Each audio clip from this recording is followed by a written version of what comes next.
Episode की starting में हमें शैडो स्पायरिंग के बारे में बताया जाता है कि शैडो स्पायरिंग ऐसी डुअल टेक्निक है जिसमें हमें अपने ओपोनेंट को एक बार हिट करना होता है या फिर हमें अपने ओपोनेंट को फाइटिंग एरिना के बिल्कुल एंड पर लेकर आना है। और इन दोनों कंडीशंस में से अगर एक भी कंडीशन कंप्लीट हो जाती है तो वो पर्सन इस मैच को जीत जाता है। और इसी के साथ हमें जे और गयून का सीन दिखाया जाता है जो कि इस वक्त एक फाइटिंग एरिना के अंदर मौजूद होते हैं। और हम देखते हैं कि गयून और जे दोनों की बॉडी के अंदर से एक बहुत ही ज्यादा पावरफुल और रिलीज हो रहा होता है। और इसी के साथ हमें यहाँ पर सायरम को दिखाया जाता है जो कि जे के बारे में सोच रही होती है। और हमें एक प्रीवियस मेमोरी दिखाई जाती है जहाँ पर सायरम जे को काफी ज्यादा डांट रही होती है और वो बोल रही होती है, जे क्या तुम पागल हो चुके हो? आखिर तुमने सोच भी कैसे लिया कि तुम उस मॉन्स्टर लड़की को हरा पाओगे? तुम जानते नहीं वो बहुत ही ज्यादा स्ट्रांग है। और क्या तुम्हें अपने हाथ का बिल्कुल भी ख्याल नहीं है? अगर तुम उससे फाइट करते हो तो इस चीज की बहुत ही ज्यादा पॉसिबिलिटी है कि तुम अपने हाथ को बहुत ही ज्यादा हर्ट कर लोगे। और आखिर तुमने फाइट मैच के बदले में वहाँ पर काउंसिल प्रेसिडेंट की पोजीशन को क्यों रखा है? क्या तुम्हें सच में लगता है कि तुम उसे हरा पाओगी? तो जे बोलता है, सायरम अगर सच बताऊं तो वो लड़की बहुत ही ज्यादा स्ट्रांग है और मुझे नहीं लगता कि मैं उसे हरा पाऊंगा। तो सायरम बोल रही होती है, अगर तुम ये बात जानते थे तो फिर तुमने उसे मैच के लिए चैलेंज क्यों किया था? आखिर तुम्हारे दिमाग में चल क्या रहा है? तो ये बुरा होता है, सायरम मेरे ऊपर भरोसा करो, ये कोई घाटे का सौदा नहीं है। इस मैच से हमें काफी ज्यादा फायदा होने वाला है। और जे की बातें सुनकर सायरम काफी ज्यादा हैरान हो रही होती है और वो सोच रही होती है आखिर जे करना क्या चाहता है? कहीं ऐसा तो नहीं कि वो जानबूझकर गयून से हार कर उसे अपना दोस्त बनाना चाहता है ताकि अगर आगे चलकर स्कूल में उसे कोई भी प्रॉब्लम हो तो गयून से फौरन से बात कर सके, क्योंकि गयून हमारे स्कूल की काउंसिल प्रेसिडेंट है। और इसी के साथ हमें प्रेजेंट सीन दिखाया जाता है जहाँ पर वो चेयरमैन बोल रहा होता है, सायरम मैं काफी ज्यादा शर्मिंदा हूँ, मैंने गयून को काफी बार समझाया है लेकिन ये लड़की मेरी बात नहीं सुनती और ये हमेशा अपनी मनमानी करती रहती है। और इसी के साथ वो सायरम के सामने झुकते हुए उससे माफी मांग रहा होता है। तो सायरम बोल रही होती है, सर आखिर आप ये क्या कर रहे हैं? आपको मुझसे बार बार माफी मांगने की जरूरत नहीं है। वैसे भी अब ये सिचुएशन हमारे हाथ में नहीं रही और हमें यहाँ पर रुककर इन लोगों की फाइटिंग को देखना होगा। देखिए इसी के साथ वो चेयरमैन बोलता है, सायरम मैं नहीं जानता कि आखिर ये लड़का कौन है और इसने गयून के साथ फाइट करना चूज क्यों किया, लेकिन शायद मुझे इस चीज के बारे में थोड़ा सा अंदाजा हो गया है। और इसी के साथ हमें जे को दिखाया जाता है जिससे गयून बोल रही होती है, मुझे लगता है तुम्हारा एक हाथ काफी ज्यादा इंजर्ड है और अगर मैं अपने दोनों हाथों को यूज करूंगी तो ये बहुत ही ज्यादा अनफेयर होगा, इसलिए मैं भी सिर्फ अपने एक हाथ को ही यूज करने वाली हूँ ताकि हम लोग एक फेयर फाइट कर सके। तो ये बात सुनकर जी बोल रहा होता है, हाँ क्यों नहीं, लेकिन ये मेरे लिए मैटर नहीं करता क्योंकि मैं जानता हूँ कि अगर तुम मुझसे हार गई तो तुम बाद में यही कहने वाली हो कि तुम अपने दोनों हाथों को यूज नहीं कर पाई और इसलिए तुम काफी ज्यादा डिसएडवांटेज में थी। तो ये बात सुनकर गयून स्माइल करती है और इसी वक्त हम देखते हैं कि वो बहुत ही तेजी के साथ मूव करती है और ये मूव देखकर जे भी काफी ज्यादा हैरान हो गया होता है। लेकिन इसी वक्त हमें दिखाया जाता है कि गयून ने जे के ऊपर एक बहुत ही ज्यादा पावरफुल अटैक कर दिया होता है, लेकिन इस अटैक को जे ने भी बहुत तेजी से डॉज कर लिया होता है। और हमें दिखाया जाता है कि गयून की इतनी फास्ट स्पीड को देखकर सायरम और वो चेयरमैन दोनों ही काफी ज्यादा हैरान हो गए होते हैं। और सायरम सोच रही थी, मैं जानती थी कि ये लड़की बहुत ही ज्यादा पावरफुल है लेकिन इसकी मूवमेंट्स इतनी ज्यादा फास्ट है ये मैंने नहीं सोचा। और हम देखते हैं कि गयून एक बार फिर से बहुत तेजी के साथ मूव करती है और वो जे को एक बार फिर से बहुत तेजी से किक मारती है, लेकिन जे ने इस किक को भी डॉज कर लिया होता है। और इसी वक्त चेयरमैन सायरम से बोलता है, मिस सायरम मुझे आपसे शायद सवाल नहीं पूछना चाहिए लेकिन क्या आप मुझे ये बता सकती हो कि क्या ये लड़का सचमुच वारी हाई स्कूल में जाने के लिए इंट्रेंस एग्जाम की प्रिपरेशन कर रहा है? क्योंकि मैंने जितना सोचा था ये लड़का उससे काफी ज्यादा स्ट्रॉन्ग है। और इसी के साथ वो चेयरमैन सोच रहा होता है, ये पर्सन बहुत ही आसानी से गयून के तमाम अटैक्स को डॉज कर रहा है और इसे देखने से ही लग रहा है कि इन अटैक्स को डॉज करने में इसे कुछ ज्यादा प्रॉब्लम नहीं हो रही है। और इसमें कोई शक नहीं कि गयून के अटैक्स को तुम उसी वक्त डॉज कर सकते हो जब तुम्हारी स्पीड गयून के जितनी फास्ट है। ये पर्सन काफी ज्यादा टैलेंटेड है क्योंकि ये गयून के तमाम अटैक्स को बहुत ही आसानी के साथ डॉज कर पा रहा है। और मुझे लगता है कि शायद इस लड़के ने काउंसिल प्रेसिडेंट की पोजीशन की बात जानबूझकर कही थी ताकि ये गयून को गुस्सा दिला सके, लेकिन सच तो ये है कि ये लड़का भी जानता है कि गयून इससे बहुत ही ज्यादा स्ट्रॉन्ग है और गयून से फाइट करने पर जे को जो चीज मिल सकती है वो सिर्फ फाइटिंग एक्सपीरियंस है। और शायद ये लड़का अपने फाइटिंग एक्सपीरियंस को और ज्यादा इंक्रीज करना चाहता है। और इसी के साथ हम देखते हैं कि गयून बहुत ही तेजी के साथ जे के ऊपर अटैक्स कर रही होती है, लेकिन जे बस तमाम अटैक्स को डॉज कर रहा होता है। और इसी के साथ हम देखते हैं कि ये फाइटिंग करते हुए रुक गए होते हैं। और इसी के साथ गयून बोल रही होती है, मैंने वारी हाई स्कूल में आज तक जितने भी लोगों से फाइट की है उनमें से कोई भी ऐसा पर्सन नहीं था जो मेरे अटैक्स को डॉज कर पाया था, लेकिन मैं अभी तक तुम्हें एक भी हिट नहीं लगा पाई हूँ। तुमने सच में मुझे बहुत ही ज्यादा इम्प्रेस कर दिया है, लेकिन तुम्हारा स्टेमिना इस वक्त बहुत ही ज्यादा वीक है और शायद ऐसा इसलिए है क्योंकि तुम कुछ टाइम पहले ही हॉस्पिटल से डिस्चार्ज होकर आए हो और मुझे लगता है कि तुम्हें अपने स्टेमिना और अपनी हेल्थ को रिकवर करने में अभी काफी ज्यादा टाइम लगने वाला है। तो ये बात सुनकर जे बोल रहा होता है, आखिर तुम ये अचानक से मेरी हेल्थ के बारे में बात क्यों कर रही हो? और तुम्हारी बातों से तो ऐसा लग रहा है जैसे तुम मुझे बहुत ही टाइम से जानती हो। तो गयून बोलती है, ये सच है मैं तुम्हें जानती हूँ और ये कहना गलत नहीं होगा कि मैं तुम्हारी एक फैन हूँ।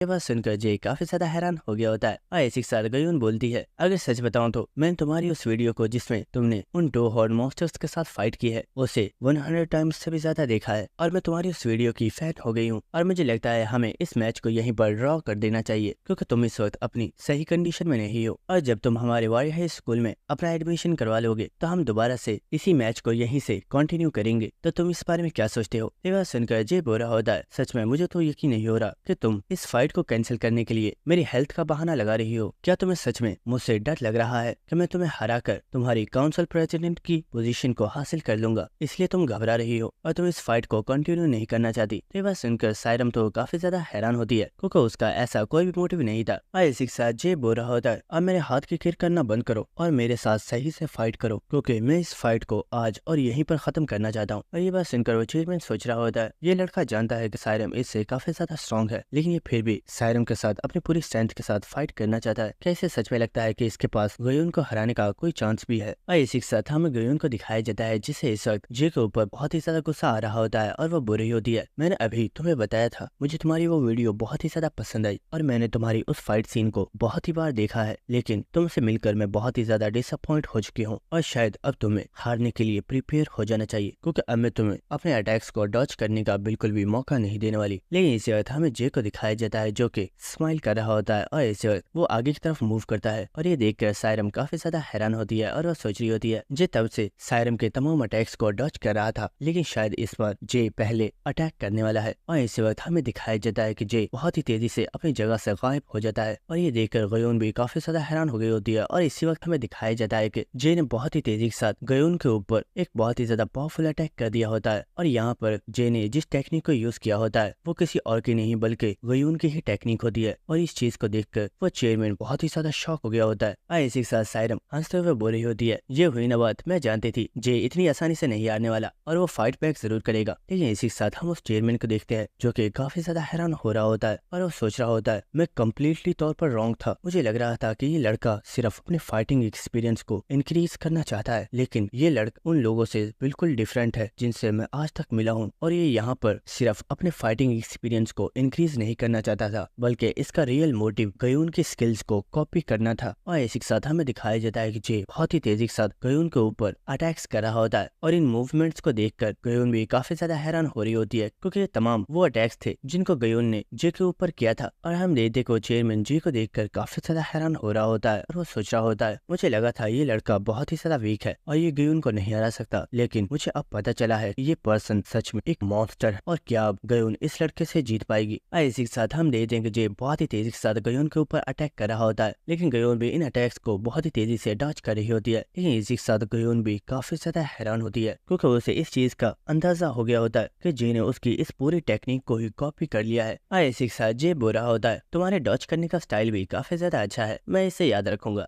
इसी के साथ जे बोल रहा होता है आगे तो मुझे ऐसे क्यों देख रही हो, चलो अब हमारी रियल फाइट को स्टार्ट करते हैं। इसी के साथ हमें जे के बारे में बताया जाता है कि जे बचपन से ही एक डंजन स्मगलर है लेकिन कोई भी पर्सन ये नहीं जानता कि जे के पास एक बहुत ही ज्यादा पावरफुल नेचुरल टैलेंट है और वो टैलेंट ये है कि वो किसी भी पर्सन की स्किल को बहुत ही आसानी के साथ सिर्फ देखने से ही कॉपी कर सकता है। इसी के साथ हम देखते हैं कि जे ने अपने हाथ की पट्टी को निकाल कर फेंक दिया होता है और वो बुरा होता है आखिर तुम्हें हेजिटेट क्यों कर रही हो, मैंने तुम्हें पहले ही बता दिया है कि हम यहाँ पर एक सीरियस स्पारिंग मैच करने वाले हैं और तुम्हें यहाँ पर अपनी स्ट्रेंथ को होल्ड बैक करने की जरूरत नहीं है क्योंकि मैं भी अपनी स्ट्रेंथ को होल्ड बैक नहीं करने वाला। तो ये बात सुनकर गयून स्माइल कर रही होती है और इसी वक्त गयून अपने अंकल को हंस लगा कर बोलती है अंकल आपने मुझे जिस अटैक स्क्वाड का बोला था कि मुझे कंपनी की तरफ से उस अटैक स्क्वाड को ज्वाइन करना है लेकिन मैंने उसके लिए मना कर दिया था लेकिन मैं जानती हूँ कि मेरे उस अटैक स्क्वाड को ज्वाइन करने से आपकी कंपनी की रेपुटेशन काफी ज्यादा इंक्रीज हो जाएगी और मैं उस अटैक स्क्वाड को ज्वाइन करने के लिए तैयार हूँ लेकिन मेरी एक कंडीशन है और वो ये है कि आप हमारी इस फाइट के दौरान में हमें इंटरप्ट नहीं करोगे। इसी के साथ गयून जे से बोल रही होती है तो तुम मेरे रियल फाइटिंग स्टाइल को देखना चाहते हो, चलो मैं तुम्हें अपना रियल फाइटिंग स्टाइल दिखाती हूँ। और इसी वक्त हमें दिखाया जाता है कि गयून एक बहुत तेज जंप लगाकर जे के ऊपर एक बहुत ही ज्यादा पावरफुल अटैक कर देती है। और इसी के साथ वो बोल रही होती है अगर तुम्हें लगता है कि तुम इस अटैक का डॉज कर सकते हो तो मुझे इस अटैक को डॉज करके दिखाओ। और इसी वक्त गयून जे के ऊपर एक बहुत ही ज्यादा पावरफुल अटैक कर देती है और अचानक से इतने फास्ट अटैक की वजह से जे काफी ज्यादा हैरान हो गया होता है। लेकिन हम देखते हैं कि जे इस अटैक को कैसे भी करके डॉज कर लेता है। और इसी के साथ हमें जे के बारे में बताया जाता है कि अगर जे किसी पर्सन की स्किल को कॉपी करना चाहता है तो उसके लिए ये जरूरी है कि वो उस पर्सन की तमाम मूवमेंट्स को बहुत ही अच्छे से देखे। लेकिन गयून ने यहाँ पर एक बहुत ही ज्यादा अलग तरीकों को यूज किया है कि वो उसने जे के ऊपर अटैक करने से पहले किसी भी पैटर्न को यूज नहीं किया है, बल्कि उसने डायरेक्ट जे के ऊपर अटैक करना स्टार्ट कर दिया है। और इस वजह से जे के लिए गयून के फाइटिंग पैटर्न को कॉपी करना काफी ज्यादा मुश्किल है। लेकिन इसी वक्त हमें दिखाया जाता है कि जे बहुत ही तेज रफ्तार के साथ मूव करता है और वह यहाँ पर दोबारा से गयून के फाइटिंग स्टाइल को यूज करने वाला होता है। और हम देखते हैं कि गयून भी जे की इस मूवमेंट को देखकर काफी ज्यादा शॉक हो गई होती है, क्योंकि उसे पता चलता है कि जे यहाँ पर गयून की इसी टेक्निक जिसका नाम फ्लैश है उसे यूज करने वाला है।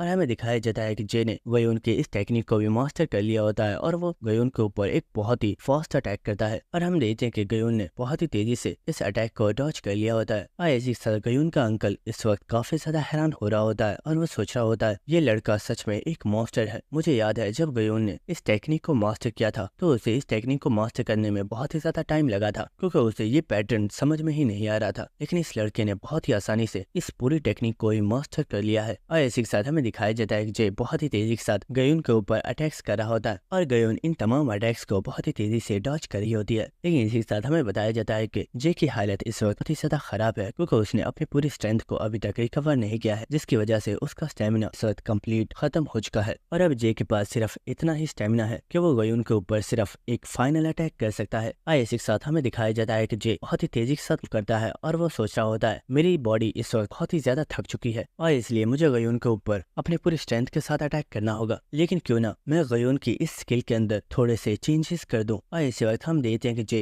अटैक करते हुए यहीं पर रुक जाता है और इस चीज की वजह से गयून काफी ज्यादा हैरान हो गई होती है। लेकिन इसी वक्त हमें दिखाया जाता है कि जे बहुत ही तेजी के साथ गयून के ऊपर अटैक करता है और हमें पता चलता है कि जे ने यहाँ पर गयून की टेक्निक में जैक की टेक्निक को भी कंबाइन कर दिया है। और इस टेक्निक को देखकर गयून भी काफी ज्यादा हैरान हो गई होती है और हम देखते हैं कि गयून बहुत ही तेजी से इन अटैक्स को डॉज कर रही होती है। और इसी वक्त वो अपने राइट हैंड के साथ अपने पूरी स्ट्रेंथ से जे के ऊपर अटैक कर देती है। और ऐसे वक्त हमें उस चेयरमैन को दिखाया जाता है जो कि बहुत ही तेजी के साथ मूव करता है और वो जे और गयून की फाइट को रोकने के लिए आ रहा होता है। लेकिन इसी वक्त वो रास्ते में ही रुक जाता है। ऐसी सर गयून बोलती है मैं जानती थी आप हमें इंटरप्ट जरूर करोगे, लेकिन आपके इंटरप्ट करने से पहले ही हमारी फाइट खत्म हो गई। ऐसी के साथ हमें दिखाया जाता है कि जे क्योंकि काफी ज्यादा थक चुका होता है तो वो जमीन पर गिर गया होता है। ऐसे गयून हंसते हुए बोलती है तुम बहुत ही ज्यादा इंप्रेसिव हो, तुमने मुझे हरा दिया। लेकिन इसी जे बोलता है नहीं तुमने मुझे हरा दिया। और हम देखते हैं कि ये दोनों ही काफी ज्यादा हैरान हो गए होते हैं। ऐसी के साथ गयून बोलती है तुम क्या क्या रहे हो, मैंने फाइट से पहले ही बोल दिया था कि मैं अपने राइट हैंड को यूज नहीं करूंगी, लेकिन तुम्हारे लास्ट अटैक में मैंने अपने राइट हैंड को भी यूज कर दिया और इसलिए अब मैं हार चुकी हूँ। लेकिन इसी के साथ जे बोलता है मैंने एक्सपेक्ट नहीं किया था कि तुम सच में अपनी इस बात पर पूरी उतरने वाली हो, लेकिन शायद तुम ऐसा इसलिए कह रही हो क्योंकि तुम इस वक्त काफी ज्यादा एम्बेस्ड होगी। लेकिन अगर मैं तुम्हें सच बताऊं तो मुझे लगता है कि तुम इतनी ज्यादा स्ट्रॉन्ग भी नहीं हो जितना मैंने तुम्हारे बारे में सोचा था, क्योंकि तुमसे फाइट करने के लिए मैं यहाँ पर अभी अपनी पूरी स्ट्रेंथ को भी यूज नहीं कर पाया। और हम देखते हैं कि जे की बातें सुनकर कोई काफी ज्यादा गुस्सा आ रहा होता है। लेकिन इसी वक्त यहाँ पर वो चेयरमैन भी आ चुका होता है और वो बोल रहा होता है जे मुझे लगता है हमें इस मैच को यहाँ पर ड्रॉ कर देना चाहिए, क्योंकि तुम्हारी हेल्थ की कंडीशन काफी ज्यादा खराब है और इसी वजह से गयून भी अपनी पूरी स्ट्रेंथ को तुम्हारे साथ फाइट में यूज नहीं कर पाई और हम दोबारा से तुम लोगों का एक और न्यू मैच करवा सकते हैं जब तुम बिल्कुल रिकवर हो जाओगे और वो मैच बिल्कुल ऑफिशियल तरीके से करवाया जाएगा। तो तुम इस बारे में क्या कहते हो? तो जे बोलता है मुझे इसमें कोई प्रॉब्लम नहीं है, वैसे भी अब हमारा ये मैच खत्म हो चुका है। लेकिन इसी वक्त हमें दिखाया जाता है कि जे के पास गयून आ गई होती है जो कि इस वक्त बहुत ही ज्यादा गुस्से में होती है और वो बोल रही होती है मैंने तुम्हारी बातों को बहुत ही अच्छे तरीके से सुन लिया है। और वो काफी ज्यादा गुस्से में जे से बोलती है लड़के मेरी बातों को ध्यान से सुनो, मैं वॉरियर हाई स्कूल में तुम्हारा इंतजार करूंगी,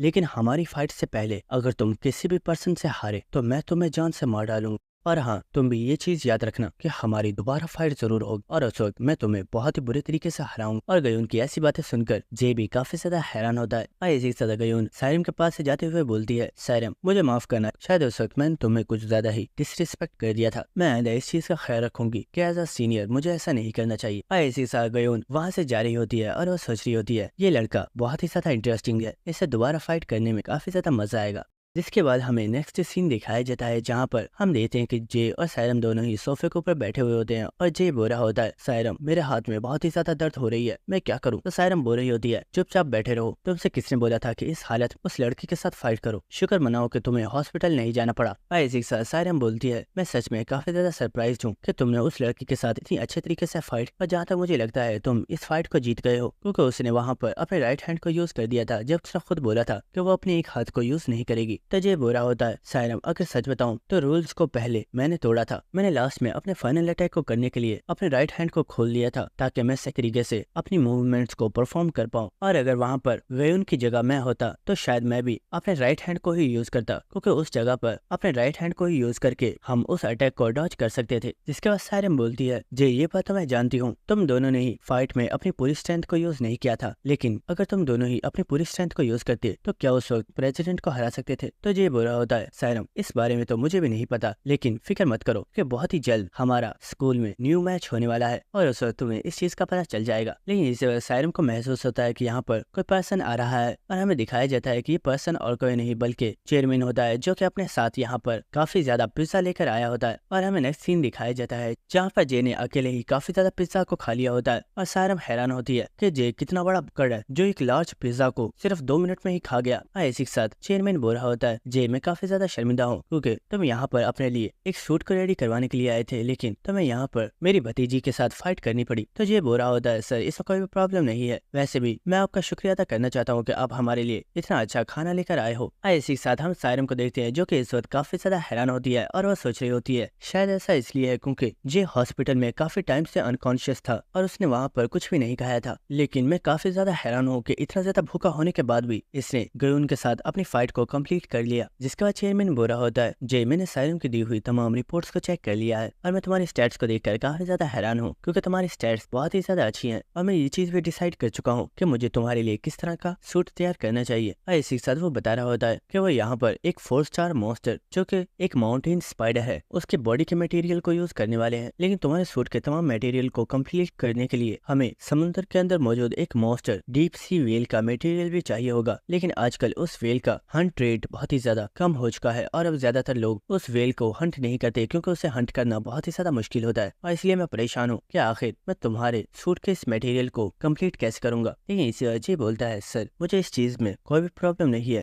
सर अगर आपके पास उस वेल का मटेरियल नहीं है तो आप जिस मटेरियल को चाहे उसे यूज कर सकते हैं, मुझे कोई प्रॉब्लम नहीं है क्योंकि मेरे लिए ये मैटर नहीं करता है कि उस सूट को किस मटेरियल के साथ बनाया जा रहा है, मेरे लिए ये मैटर करता है कि उस सूट को बनाने वाला कौन है। क्योंकि अगर सच बताऊं तो मुझे इक्विपमेंट्स की इतनी ज्यादा पहचान नहीं है, लेकिन मैं इस चीज का अंदाजा लगा सकता हूँ कि आपकी बॉडी के अंदर से जो ऑरा निकल रहा है ऐसा ही सेम ऑरा आपकी भतीजी की बॉडी के अंदर से निकल रहा था। और इसका साफ मतलब यही है कि गयोन वहाँ पर जिन टेक्निक्स को यूज कर रही थी उन टेक्निक्स को उसे किसी और ने नहीं बल्कि आपने ही सिखाया है। और जिनकी ये बातें सुनकर वो चेयरमैन काफी ज्यादा हैरान होता है और हम देखते हैं कि सायरम भी यहाँ पर काफी ज्यादा हैरान होती है और वो सोच रही होती है, वाओ मैंने ये नहीं सोचा था कि वो पर्सन जिसका काम सिर्फ सूट्स को रेडी करना है वो असलियत में अपनी प्रीवियस लाइफ में एक कॉम्बैट फाइटर रह चुका है। और इसी के साथ वो चेयरमैन बोलता है, वेल अगर सच बताऊं तो मुझे रिटायर हुए काफी ज्यादा टाइम हो चुका है और फिर कभी भी मैंने अपनी टेक्निक्स के ऊपर काम नहीं किया, लेकिन सच बताऊं तो मुझे ये जानकर काफी ज्यादा अच्छा लगा कि तुम्हें मेरे ऊपर भरोसा है कि मैं तुम्हारे लिए उस सूट को बनाने के लिए जिस भी मटेरियल को यूज करूंगा वो अच्छा मटेरियल होगा। और इसी के साथ हम देखते हैं कि वो लोग आपस में हैंडशेक कर रहे होते हैं और इसी के साथ वो बुरा होता है, वेल जे अगर मैं तुम्हें सच बताऊं तो एक मटेरियल था जिसके जरिए तुम्हारे सूट्स की तमाम रिक्वायरमेंट्स क्लियर हो जाती और मैं बहुत ही आसानी से तुम्हारे सूट को कंप्लीट कर सकता था। तुमने ये तो सुना ही होगा कि अब से कुछ टाइम पहले कुछ व्हाइट रैंक हंटर्स ने एक एम्फीरियल वेब का शिकार किया था और उन्हें वहाँ से रॉयल जेली मिली थी। तो ये बात सुनकर जे और सायरम दोनों ही काफी ज्यादा हैरान होते हैं क्योंकि रॉयल जेली को ये लोग ही तो वहाँ से चोरी कर लाए थे। और इसी के साथ सायरम बोलती है, सर आखिर आप यहाँ पर उस एफिरियल वेब के बारे में बात क्यों कर रहे हैं, क्या कोई प्रॉब्लम है। तो वह चेयरमैन बोल रहा होता है, मिस सायरम असलियत में प्रॉब्लम ये है कि उस रॉयल जेली के साथ उस एफिरियल वेब की बॉडी में से हंटर्स को एक बहुत ही ज्यादा पावरफुल मटेरियल भी मिला था जिसका नाम ब्लैक मैक्स है और वो एक काफी ज्यादा पावरफुल मटेरियल था जिसका इस्तेमाल अगर किसी सूट के अंदर किया जाता तो उस सूट को बहुत ही ज्यादा स्ट्रॉन्ग बनाया जा सकता था। और इसी वक्त जे को देखते हैं जो कि अपने मोबाइल के अंदर किसी चीज को ड्रॉ कर रहा होता है और वो चेयरमैन को इस चीज को दिखाते हुए बोलता है, सर कहीं आप इस चीज की बात तो नहीं कर रहे। और इस पिक्चर को देखकर वो चेयरमैन काफी ज्यादा शॉक हो गया होता है और वो बोल रहा होता है, जी आखिर तुम्हें इस चीज के बारे में कैसे पता है? हाँ, ये चीज तो वही है जिसकी मुझे तलाश है। आखिर तुमने इसे कहाँ पर देखा था? क्या तुम्हारे पास ये चीज मौजूद है? तो ये बात सुनकर जे सोच रहा होता है, वेल अगर सच बताऊं तो हाँ, ये चीज मेरे पास ही है, लेकिन अगर मैंने इसे बता दिया कि वो चीज मेरे ही पास है तो कहीं ये मुझे अरेस्ट न करवा दे। मैं इसे सच नहीं बता सकता। और इस वक्त वो सायरम की तरफ इशारा करते हुए बोलता है, मैंने इस चीज को सायरम के घर पर देखा था। सच में मुझे यकीन नहीं हो रहा कि वो चीज इस तरीके से मेरे सूट के लिए काम आएगी। लेकिन इसी के साथ हम सायरम को देखते हैं जो कि इस वक्त काफी ज्यादा हैरान होती है, क्योंकि उस बेचारी को तो कुछ भी समझ नहीं आ रही होती कि जे आखिर किस चीज के बारे में बात कर रहा है। जिसके बाद हमें नेक्स्ट हॉस्पिटल का सीन दिखाया जाता है, जहाँ पर हम जे के फादर को देखते हैं जो कि बेड के ऊपर लेटे हुए होते हैं। और इसी के साथ हम देखते हैं कि जे के फादर के पास कोई पर्सन मौजूद होता है जो कि असलियत में जे का बॉस है, जो कि इस वक्त जे से कॉल पर बात कर रहा होता है। अब तुम कैसे हो? क्या तुम रिकवर हो चुके हो? तो जे बोल रहा होता है, बॉस मैं बिल्कुल ठीक हूँ, आपको मेरी फिक्र करने की जरूरत नहीं है। आप इस वक्त कहाँ पर हो? क्या आपने खाना खा लिया? तो वो बॉस बोल रहा होता है, हाँ तुम मेरी फिक्र मत करो, मैं बिल्कुल ठीक हूँ और इस वक्त मैं तुम्हारे फादर के पास हूँ। वो इस वक्त रेस्ट कर रहे हैं और मैं भी अब घर वापस जा रहा हूँ। लेकिन इस वक्त हमें दिखाया जाता है कि इस रूम के अंदर कोई पर्सन एंटर होता है जो कि और कोई नहीं बल्कि सायरम का अंकल जैक है। और इस वक्त उस बॉस ने भी अपने फोन को कट कर दिया होता है। और इसी के साथ जैक बोलता है, तुमसे मिले हुए काफी ज्यादा टाइम हो गया, तुम कैसे हो? तो वो बॉस बोलता है, क्यों ना हम इस हॉस्पिटल से बाहर चलकर बात करें, क्योंकि यहाँ पर एक पेशेंट मौजूद है और वो पेशेंट इस वक्त रेस्ट कर रहा है और मैं नहीं चाहता कि वो पर्सन अपनी नींद में से उठ जाए। तो जैक बोलता है, हम यहाँ पर भी आराम से बैठकर बात कर सकते हैं, हमें बाहर जाने की जरूरत क्यों है? और इसी के साथ हमें जैक के बारे में बताया जाता है, यूसियोंग की टीम के मेंबर्स जिन्हें सबसे ज्यादा पावरफुल माना जाता था और वो तमाम मेंबर्स ही वर्ल्ड के सबसे ज्यादा स्ट्रॉन्गेस्ट 10 हंटर्स में से एक थे।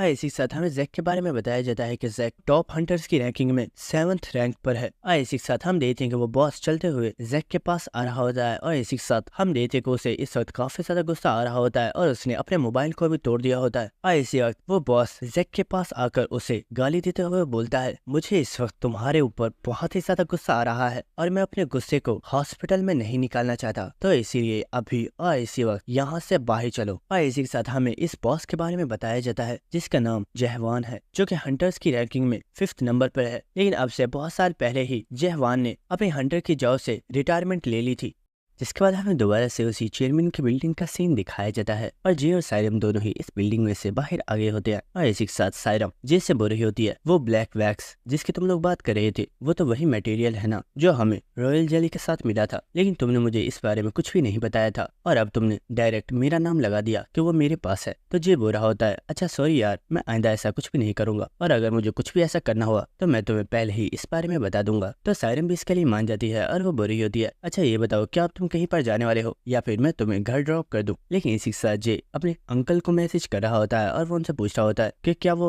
अभी भी हॉस्पिटल में मौजूद है और उन्होंने खाना खाया है या नहीं। अगर उन्होंने खाना नहीं खाया तो वो उसके लिए खाना लेकर आ रहा है। लेकिन इसी के साथ हम सायरम को देखते हैं जिसे उसके अंकल की कॉल आती है और वो जी से बोलती है, जे जरा तुम यहीं पर रुको, मुझे मेरे अंकल की कॉल आ रही है, मैं अभी आई। और इसी वक्त हम देखते हैं कि वो चेयरमैन उस बिल्डिंग में से बाहर आ गया होता है और वो बोल रहा होता है, तुम यहाँ पर अकेले ही खड़े हो, क्या मिस सायरम यहाँ से जा चुकी हैं? तो जे बोलता है, अरे नहीं, वो बस एक कॉल को पिक करने के लिए गई है, क्या आपको उनसे कुछ बात करनी थी? तो चेयरमैन बोलता है, अरे नहीं, मैं तो बस तुम्हारे साथ ही थोड़ी पर्सनल बातें करना चाहता था। जिसके बाद वो चेयरमैन बोलता है, जी असल तुम्हें बताना चाहता था, वो स्किल जो तुमने आज गयून से लर्न की है उसका नाम फ्लैश है और उसे मैंने नहीं बल्कि मेरे बड़े भाई यानी कि गयून के फादर ने क्रिएट किया था और उन्होंने मुझे ये टेक्निक सिखाई थी। जिसके बाद अब मैंने गयून को ये टेक्निक सिखाई थी, लेकिन मैंने कभी नहीं सोचा था कि कोई पर्सन इतनी आसानी से इस टेक्निक को सिर्फ देखने से ही मास्टर कर सकता है। तो ये बात सुनकर जे फौरन से चेयरमैन से माफी मांगता है और वो बोलता है, सर प्लीज मुझे माफ कीजिएगा, मैंने इस टेक्निक को आपके बिना प्रॉब्लम के ही सीख लिया, अगर आपको इस चीज में कोई प्रॉब्लम है तो मैं इस टेक्निक को कभी भी इस्तेमाल नहीं करूंगा। तो ये बात सुनकर वो चेयरमैन बोलता है, अरे नहीं जी, तुम मुझे गलत समझ रहे हो, मेरा ऐसा कोई भी मोटिव नहीं है और मुझे तुम्हारे इस टेक्निक को लर्न करने से भी कोई भी प्रॉब्लम नहीं है और वैसे भी मार्शल आर्ट टेक्निक्स के ऊपर किसी भी पर्सन का हक नहीं है और तुमने इस स्किल के कोई कॉपीराइट चोरी नहीं किए हैं, तुमने बस एक पर्सन को अपनी टेक्निक को यूज करते हुए देखकर इस टेक्निक को लर्न किया है। वैसे मुझे ये बताओ, क्या ये टेक्निक सच में इतनी ज्यादा आसान है कि तुमने इसे सिर्फ एक बार देखने से ही सीख लिया? ये बात सुनकर जी बोलता है, अरे नहीं सर, ये टेक्निक बहुत ही ज्यादा मुश्किल थी, सच बताऊं तो इतनी मुश्किल टेक्निक मैंने आज तक नहीं देखी। तो चेयरमैन हंसते हुए बोल रहा होता है, क्या सच में? इसके बाद वो चेयरमैन बोलता है, जी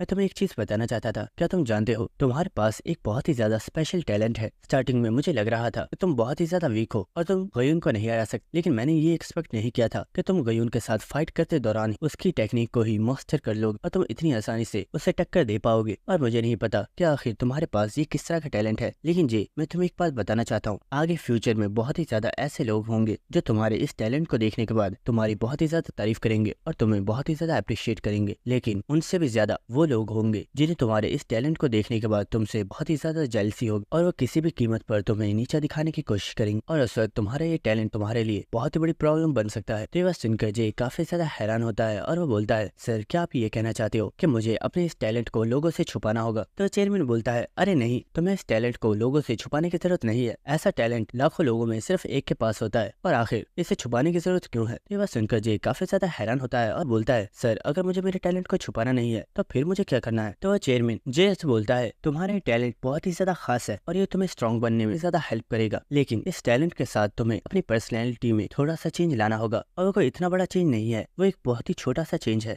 और क्या तुम्हें याद है अभी जब मैंने तुमसे बोला था कि तुमने हमारी स्किल को लर्न कर लिया है तो तुमने फौरन से मुझसे अपोलोगाइज की और तुमने बोला कि तुम इस टेक्निक को कभी भी यूज नहीं करोगे। लेकिन जे, तुम्हें ऐसा करने की जरूरत नहीं थी, बल्कि तुम्हें मेरी आंखों में आंखें डालकर देखना चाहिए था और तुम्हारी आंखों में इतना ज्यादा कॉन्फिडेंस होना चाहिए था कि तुम्हारा खौफ मेरे दिल के अंदर बैठ जाता। और यही चीज अब तुम्हें ठीक करनी है कि अगर कभी भी कोई पर्सन तुम्हें अप्रोच करने की कोशिश करे तो तुम्हारी बॉडी लैंग्वेज और तुम्हारे कॉन्फिडेंस में इतनी ज्यादा पावर होनी चाहिए कि तुम्हारा खौफ सामने वाले इंसान के दिल में उतर जाए और वो कभी भी तुम्हें अप्रोच करने की कोशिश ना करे। और इसकी सबसे बड़ी मिसाल मेरी भतीजी है और अब तो तुम उससे मिल भी चुके हो तो तुम्हें इस चीज का अंदाजा हो ही गया होगा कि गयून किस तरह की पर्सन है। गयून के अंदर बहुत ही ज्यादा कॉन्फिडेंस है, लेकिन वो कभी भी ओवर कॉन्फिडेंस नहीं हुई, लेकिन वो जानती है कि उसे अपने सामने वाले पर्सन को किस तरह से नीचा दिखाना है। और यही रीजन है कोई भी पर्सन उसे अप्रोच करने की कोशिश नहीं करता, क्योंकि सभी के दिलों में गयून के लिए एक अलग ही खौफ मौजूद है। लेकिन इसी वक्त हमें दिखाया जाता है कि यहाँ पर सायरम भागती हुई आ गई होती है और वो बुरी होती है, जे मेरे अंकल तुमसे बात करना चाहते हैं, उन्होंने बोला है कि एक छोटा सा इशू हो गया है। तो वह सुनकर जे काफी ज्यादा हैरान हो गया होता है और वो आकर सायरम से उसके मोबाइल को ले लेता है और इसी के साथ सायरम का अंकल जिससे बुरा होता है, जे एक छोटी सी प्रॉब्लम हो गई है, क्या तुम अपने डंजन वाले एरिया पर आ सकते हो? तो जे बोलता है, सर आखिर हुआ क्या है, क्या सब कुछ ठीक है? लेकिन जैक जे को कुछ ऐसा बताता है, जे काफी ज्यादा शॉक हो गया होता है और वो बोलता है, व्हाट, आखिर ये सब कैसे हुआ? वो ठीक तो है ना? जिसके बाद हमें नेक्स्ट एरिया का सीन दिखाया जाता है जहाँ पर जे का बॉस अपने स्मगलर वाली मीटिंग्स को अटेंड करता है और हम देखते हैं कि यहाँ पर जे के साथ सायरम भी आ चुकी होती है और सायरम जे से पूछ रही होती है आखिर ये किस तरह की जगह है और हम यहाँ पर क्यों आए हैं? तो जे बता रहा होता है यहाँ पर कुछ एंट्रेंस मौजूद है जिनके जरिए हम डंजन एरियाज में जा सकते हैं, यानी कि तुम ऐसा कह सकती हो कि यहाँ पर उन डंजन्स के पोर्टल्स मौजूद हैं। लेकिन इसी वक्त जे कुछ देखकर काफी ज्यादा हैरान हो गया होता है और हमें दिखाया जाता है कि उसके सामने ही जैक और उसका साथी खड़ा होता है, लेकिन इन दोनों की हालत इस वक्त काफी ज्यादा खराब होती है। और इसी के साथ जैक बोलता है वो अंदर मौजूद है, मैंने उसे बोला भी है कि मैं उसे घर ड्रॉप कर देता हूँ, लेकिन वो मेरे साथ जाने के लिए तैयार नहीं है, इसलिए मैंने तुम्हें कॉल करके यहाँ पे बुलाया है। यह सुनकर जे सोच रहा होता है आखिर इन दोनों के दरमियान में चल क्या रहा है, क्या ये दोनों पहले से ही एक दूसरे को जानते हैं? और इसी के साथ जे बोल रहा होता है आखिर आप दोनों के दरमियान में हुआ क्या है, क्या यहाँ पर कोई प्रॉब्लम है? लेकिन इसी के साथ हम यहाँ पर उस बॉडी बिल्डर को देखते हैं जो कि जे से बोल रहा होता है, लड़के क्या तुम जानते हो तुम हमारी अटैक स्क्वाड के अंदर बहुत ही ज्यादा पॉपुलर हो, जब से मैंने सभी लोगों को ये बताया है कि तुमने जैक के फेस पर एक हिट लगाई थी और तुमने जैक को इंजर्ड कर दिया। तो ये बात सुनकर जे तो काफी ज्यादा हैरान हो रहा होता है। लेकिन इसी के साथ वो लड़का बोल रहा होता है हमारी स्क्वाड के जो कैप्टन है वो तुमसे मिलना चाहते हैं, अगर तुम्हारे पास कभी टाइम हो तो हमारी स्क्वाड में जरूर आना। लेकिन इसी के साथ जैक वहाँ से जा रहा होता है और वो बुरा होता है, मुझे लगता है अब हमें यहाँ पर और ज्यादा टाइम वेस्ट नहीं करना चाहिए और अब हमें यहाँ से चलना चाहिए। और इसी के साथ हम देखते हैं कि सायरम भी जैक के साथ यहाँ से जा रही होती है, जिसके बाद हम जे को देखते हैं जो कि इस डंजन के गेट को ओपन करके इस डंजन के अंदर आ चुका होता है। और इसी के साथ वो बोलता है जब मुझे कॉल की गई थी मुझे लगा था कि आप बहुत ही ज्यादा इंजर्ड हैं, लेकिन आप तो बिल्कुल ठीक हैं, तो आखिर आप यहाँ से वापस क्यों नहीं गए? लेकिन इसी के साथ वो बॉस बोलता है मैं देखने में तुम्हें इंजर्ड नहीं लग रहा हूँ, लेकिन सच बात तो यह है मेरी कंडीशन इस वक्त काफी ज्यादा सीरियस है, क्योंकि मेरी प्राइड अब मुकम्मल तौर पर खत्म हो चुकी है, क्योंकि मेरी बॉडी की फिजिकल कंडीशन वैसी नहीं है जैसी मैं आज से कई साल पहले था। और मुझे ये भी नहीं लगा था कि वो कमीना यहाँ पर अकेला नहीं है, बल्कि उसके साथ एक और लड़का भी मौजूद है। और इसी के साथ वो बोलता है हे जे तुम्हारे पास क्या लाइटर मौजूद है? तो जे बोलता है बॉस आपको पता तो है मैं सिगरेट नहीं पीता, तो आप मुझसे ये क्यों पूछ रहे हो? तो वो बॉस बोलता है अगर ऐसी बात है तो ठीक है, वहाँ पर नीचे जाओ और जाकर मेरे लिए थोड़ी सी आग लेकर आओ। लेकिन इसी के साथ जे काफी ज्यादा हैरान हो गया होता है, क्योंकि वो देखता है कि इस जगह पर जो पूरी डंजन होती है के अंदर बहुत ही बड़े बड़े गड्ढे मौजूद होते हैं। और इस जगह को देखने के बाद जे को इस चीज का अंदाजा हो चुका होता है कि इस जगह पर इन लोगों की एक बहुत ही बड़ी फाइट हुई है। और इसी के साथ जे इस वक्त काफी ज्यादा शौक में होता है और वो बुरा होता है आखिर तुम दोनों में यहाँ पर पर कितनी बड़ी फाइट हुई है। तो वो बॉस बोल रहा होता है, मैं तो उस कमीने को आज जलाकर राख बनाने वाला था, लेकिन उसके साथ वो जो लड़का मौजूद था उसकी डिफेंसिव पावर बहुत ही ज्यादा है और उसने मेरे तमाम अटैक से ही जैक को बहुत ही आसानी से डिफेंड कर लिया। जिसके बाद जे अपने बॉस से बोल रहा होता है, सर असल में कुछ ऐसा है जो मुझे भी आपको बताना है। तो वो बॉस बोल रहा होता है, तुम्हें क्या लगता है क्या मैं कोई बच्चा हूँ जिसे इतनी छोटी सी बात का पता नहीं होगा? मैं जानता हूँ कि तुम वाई हाई स्कूल में एडमिशन लेना चाहते हो और इसीलिए तुम अपने इंट्रेंस एग्जाम की भी तैयारी कर रहे हो। मुझे इस चीज में कोई प्रॉब्लम नहीं है, तुम जब चाहो तब अपने स्कूल को ज्वाइन कर सकते हो, लेकिन जे मुझे लगता है उससे पहले मुझे तुम्हें एक चीज सिखानी होगी। तो जे बोलता है, सर आखिर आप किस बारे में बात कर रहे हो, आप मुझे क्या सिखाना चाहते हो? तो वो बॉस बोलता है, तुम्हारे पास एक चीज की बहुत ही ज्यादा कमी है और वो है मैजिक। अब से मैं तुम्हें मैजिक की ट्रेनिंग देने वाला हूँ जिससे तुम्हारी स्ट्रेंथ दूसरे लोगों से बहुत ही ज्यादा इंक्रीज हो जाएगी। तो ये बात सुनकर जे काफी ज्यादा हैरान हो गया होता है, लेकिन इसी वक्त उस बॉस को चक्कर आता है जिसकी वजह से वो गिरने वाला होता है, लेकिन इसी वजह जे उसे संभाल लेता है और वो बोलता है, अंकल आपने इतने टाइम से अपनी पावर को यूज नहीं किया था, लेकिन आज अचानक से आपने अपनी बॉडी को बहुत ही ज्यादा पुश कर दिया है। और इसी साथ हमें पता चलता है कि ये बॉस और कोई नहीं बल्कि जे का अंकल है। और इसी साथ हमें जे के अंकल जहवान की एक प्रीवियस मेमोरी दिखाई जाती है जहाँ पर जे के फादर किसी पर्सन से बोल रहे होते हैं, मुझे घर पर अपने लिए कॉफी बनाना काफी ज्यादा पसंद है और मुझे काफी अच्छा लगा कि तुम मुझसे मिलने के लिए मेरे घर पर आए हो। आज मैं तुम्हें अपने हाथों से कॉफी बनाकर पिलाऊंगा। और हमें दिखाया जाता है कि यूसियोंग के सामने और कोई नहीं बल्कि जहवान बैठा हुआ होता है और वो बोल रहा होता है, ब्रदर आखिर तुम ऐसा कैसे कर सकते हो? आखिर तुमने इतनी जल्दी रिटायरमेंट क्यों ले ली? तुम्हें सब लोगों को इस बारे में बताना चाहिए था कि सब चीजों के पीछे तुम्हारा हाथ नहीं था, बल्कि ये सब लोगों की साजिश है जिन्होंने तुम्हें इस सब में फंसाया है। तो यूसियोंग बोल रहा होता है, अगर मैं ऐसा करता भी हूँ तो कोई भी पर्सन मेरा भरोसा नहीं करेगा क्योंकि उन लोगों के पास मेरे खिलाफ पुख्ता सबूत मौजूद है और इसलिए मैंने सोचा